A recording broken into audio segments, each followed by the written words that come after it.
And here we are yet another day later. We've got gravel installed. I wasn't sure. It's been 2 days or a day or two, so I don't remember if we had gravel down when I shot the last piece. But as you can see, the roofing, I bring some of that up from the lower barn project, and we're starting to get that installed. Get a little closer here. Sorry if I'm stumbling, it's been a long day.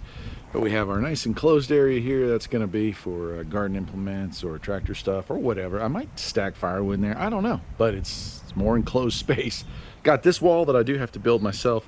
That, like I said in the a minute ago, was the roof off of this $25 shed. Now let's go on inside and take a look around here. Hopefully it's light enough. But yeah, came out pretty good. So not exactly sure what we're gonna do with it, but who cares? For 25 bucks, I will find here's what I'm thinking, and my wife's gonna kill me, but how about a 12-ton shop press right there, a sandblasting cabinet right there, and maybe right over in that corner, a parts washer. That's what I'm thinking of using it for, because well, for the restoration work I have that equipment, but it's currently kind of just under a lean-to, so it'd be nice to have that inside, and that would be a perfect spot for it.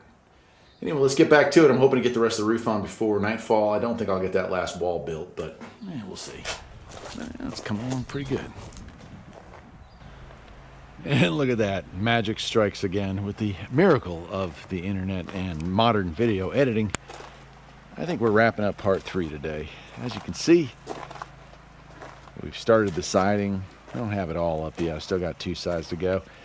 And you might be able to see here at the bottom piece there, slightly different color. It's actually vented, so air flows underneath the building, and then the rest of it is the same color. I'd have to get a 1x to go across the top there, but yeah, it's looking pretty good, man. Dude, I'm impressed for such a inexpensive project. That's pretty nice, man. So the garage area, we're not going to side the inside of that. We're going to leave that open and use that, hang tools and stuff like that or whatnot. But over here, we are definitely going to be putting that second piece of plywood up right there, and then we'll be siding that as well. And on the back side here, if I can come around here, it's a little tight back here. Let me see. Well, that's tomorrow's work. I got to do the siding back here as well. So siding on that still needs to be done, but yeah, man, not bad, not bad.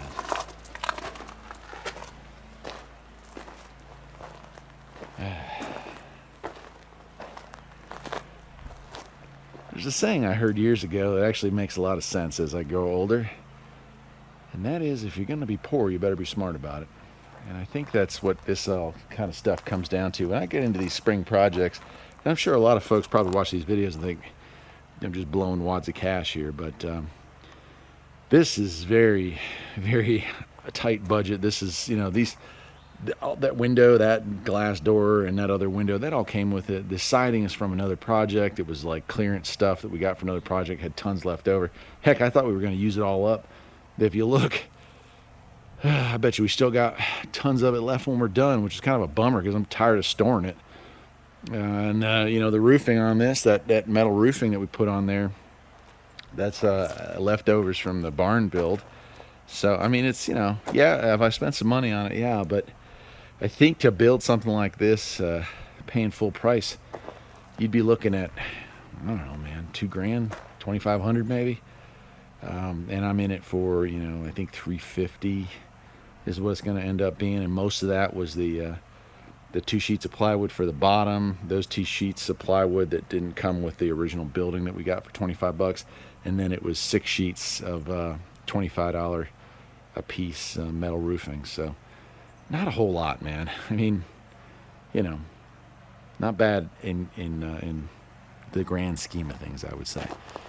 And when it's done, it's going to be cool. It's going to be another useful addition to the farm. We're going to be able to store stuff inside of there. My wife is thinking about making it like, insulating it with some leftover insulation and using it for like hardening off plants. We started that grow cabin on the inside, and she wants to move them out here, maybe put some grow lights out here and harden them off here so the temperature's not exactly what it is inside the house, but still not as cold as it could be outside.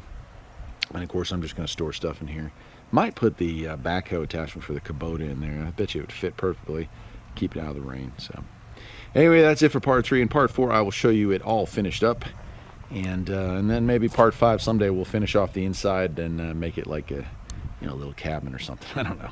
Anyway, that's it for today. I'm Eric, the owner of Farpoint Farms. I hope you enjoyed this video. If you did, perhaps you'll think about liking and subscribing. I do all kinds of weird stuff around here, man. And I'll see you next time. Take care.